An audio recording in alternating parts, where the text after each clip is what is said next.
Everybody. So I wanted to make a video of me going through and reading this reopening plan so that you all just had a better idea of what's going on here. But I will say, if you have not read this yet, don't even watch this video yet. Go back to your emails, find this. If you can't find it, I'll send it to you. But go and read this and then follow along with me throughout this video. Okay, so the first page is occupancy. Big thing from this, I've already made a Facebook post about this, but anyone who doesn't live in the house will not be allowed in the house. There are only a few exceptions to this. Julie, our CCD, Jen is our house advisor. You can expect for maintenance workers to come to the house. That's just unavoidable. We're going to need maintenance every now and then, but they will be wearing masks and distancing. And then our cleaning staff will be coming every week. So those are the only people that will be allowed in the house. The next page is pre-arrival preparation.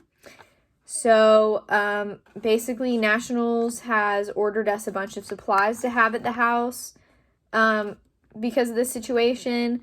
So that will include some PPE. We'll have a limited supply of masks just in case. And then CDC approved cleaning supplies for our cleaning staff to use and for us to use as well. We'll have a fog disinfecting machine that will be used as necessary. And then signage to go in the house in common spaces to remind us to sanitize our hands and wear our face masks.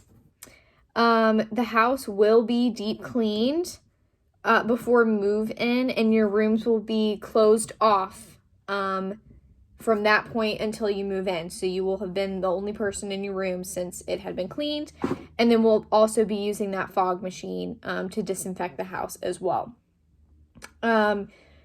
Nationals has been in contact with our cleaning service just to kind of like update procedure, stuff like that, making sure that everything is good and CCD approved. And yes, what else is on this page? Food service, disregard, we don't have a food service. Expect more communication about move-in from me. There's a loose outline in this that we'll go over in a minute, so you all have an idea of what to expect. And then also expect to complete a health screening questionnaire before arriving at the house and moving in. Next is move-in operations. I'm just going to go through and read this because there's a lot here, and I'll comment as we go. So the first thing is that there will be move-in times that we'll communicate to you all. I'll have that available for you all to sign up soon. No more than 10 residents can move in at a time. You'll have a window of 2 hours to move in to the house. Roommates should not move in at the same time. So kind of communicate with your roommate about when is the best time for each of you to move in. Each of you will only be allowed 2 assistants plus yourself for move-in help. When you arrive to the house, you and your assistants will be temperature checked. And then you also must complete the health screening before entering the house. So what's really important to know is that this 2-hour time slot is only to move your stuff in.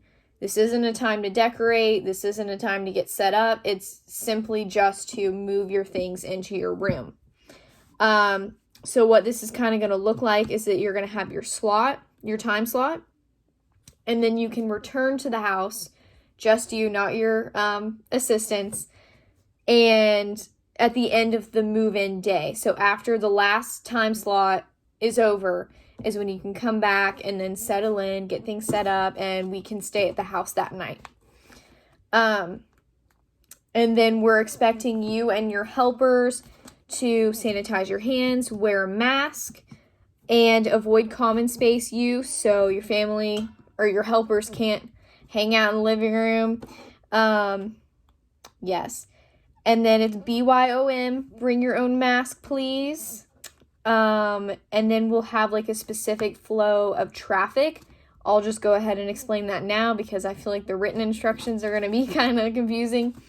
But basically the back door, the main back door is going to be enter only. That back staircase is going to be up only. The front staircase is going to be down only. And the front door is going to be exit only. So, you come in through the back, go up the stairs, go down the hall, down the stairs, out the front door. Now, if you live in the basement, the traffic flow for move-in is going to be enter in through that back door. And then your exit door is going to be that side door at the end of the hall. Yes, then just expect more information about move-in from me. If you have any questions or concerns about this, please let me know. Next is common space use.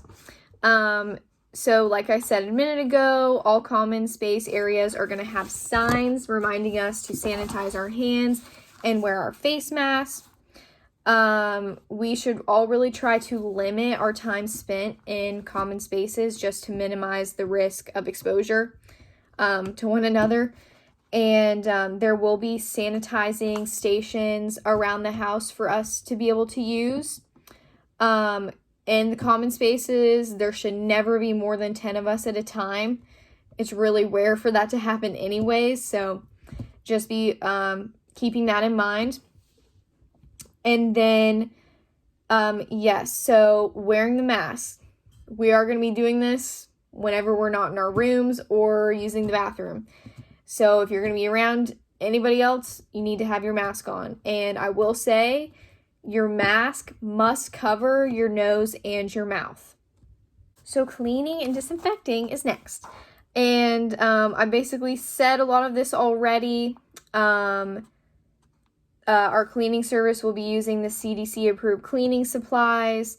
Nationals has gotten us that fog disinfector that we'll be using. It's not dangerous. You probably don't want to sit in it, but I will let you all know when that's being used. And then, yes, our cleaning staff is still going to come once a week, and I'll let you all know when that is so you know when to expect them. I will also let you all know anytime any maintenance needs to be done in the house so you all are completely aware of who's going to be in the house and when. And then also teamwork. We're going to be working together to keep the house disinfected. So we will be spraying down bathroom sinks after every use. So wipe it down really quick. No big deal. And then sanitizing our hands, of course. A little squirt. No big deal. And then, of course, like cleaning any kitchen appliances that you use in the kitchen. We're still doing our own dishes and all that jazz, so we got to keep that up. And then it does say in here, residents will not be asked to complete any disinfection or cleaning tasks that pose an interruption with their health and safety, academic work, or beyond their primary role as a resident. So this does not mean there's not going to be chores. Like we're still going to have to take out the trash. That's just part of living in the house. But if anything does make you all uncomfortable, please come to me and let me know, and we can work on that. I can help you. And then Nationals is not going to be responsible for cleaning our individual rooms. So make sure that you're doing that, keeping your room clean. And I will add here that I really encourage you all to have a conversation with your roommate just about how you all are going to go about this semester together, being in the same room. Of course, you don't have to wear your mask in your room. So I would just have a talk with them about what is going on and what you all expect from one another. Next is food service. So we can mostly disregard this page, except that we will be allowed to have mini fridges in our rooms this year. So the restrictions on that is that we can each only have one fridge in each room. and they can't be bigger than 4.2 cubic feet. And then, of course, you will still have a shelf in the fridge that's already in the house available to you to use. And yes, also, if you're going to sit at the kitchen table, you need to be 6 feet away from one another. If you can't get that far away from that person, just don't sit there. And then to start off with, because things are always going to keep changing, but I am going to post a kind of like a schedule for us to sign up for when we're going to be using the kitchen, just so we have an idea of each other's schedules and just so that like we're not all trying to make our dinner at once. Next is events. So basically, this is also my Facebook post. No chapter events, gatherings, or meetings will be happening at the house. Next is ongoing screening protocol. Yes, so we will be required to complete weekly temperature checks just to make sure everybody's good, everybody's healthy. And then if you do leave campus to vacation or return home, so basically if you leave WKU's bubble, 24 hours before you return, you must complete the COVID-19 health screening questionnaire. And then, of course, you have to follow any WKU mandates, state mandates. Lastly is our outbreak protocol. Let's all pray we never have to go through this, but it's here for us if this were to happen. So I'm just going to read through this because it's very specific. So a resident who tests positive should disclose that information immediately to the house director and CCD. So me and Julie, or Jen and Julie, if you're more comfortable with that. And you should provide a list of all members that you've been in contact with in the last week. The CCD will submit a COVID-19 case notification form. And then the resident who tested positive will isolate herself in her personal room. If a roommate is in the room, until that resident who tested positive can leave and the room is cleaned, the roommate is not allowed back in the room. A resident who is tested positive will be required to leave within 48 hours and must remain in her room until she is able to vacate the property. So, of course, you can still use the bathroom. So, one sink will be allocated for you to use. A shower stall will be allocated for you to use for that time that you're making arrangements to leave. And then after you leave, your room will be disinfected and sanitized. And then a message will be sent out to residents and the members whose names were provided by the member who tested positive. So then disinfection and sanitization will happen in the house, and then you all will be notified when that's happened. And then once the room is clean, then the roommate can return. And then the resident who tested positive, there are two criteria, one of which needs to be met for you to be able to return.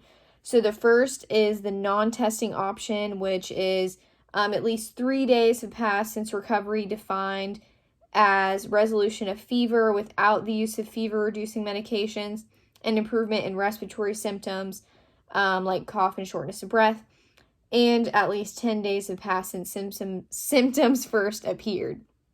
So that's the first criteria that must be met, or that can be met. And then the second criteria that could be met is resolution of fever without the use of fever-reducing medications, and improvement in respiratory symptoms, and negative results of a COVID test. Basically, there's a lot of words here.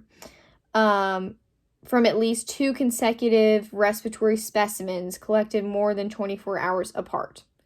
Total of 2 negative specimens. So, of course, this will be something that we revisit if this happens, but just keep this in mind that there is a protocol if there is an outbreak in the house. I'm gonna stop right here and say, if you've made it this far and have watched this video, go ahead and text me your favorite ice cream flavor and I'll mark you off as have watched this. So that's the reopening plan. That's the video. Don't forget to like and subscribe. Just kidding. I also just want to say that any and all of our actions are going to inevitably affect everybody in the house. So let's remain respectful. Let's remain kind to one another. Let's remain responsible to ourselves and our housemates with anything that we do this semester. And, I know some of this is going to be frustrating at times, but we're just going to do what we have to do to make this the best semester, the best house.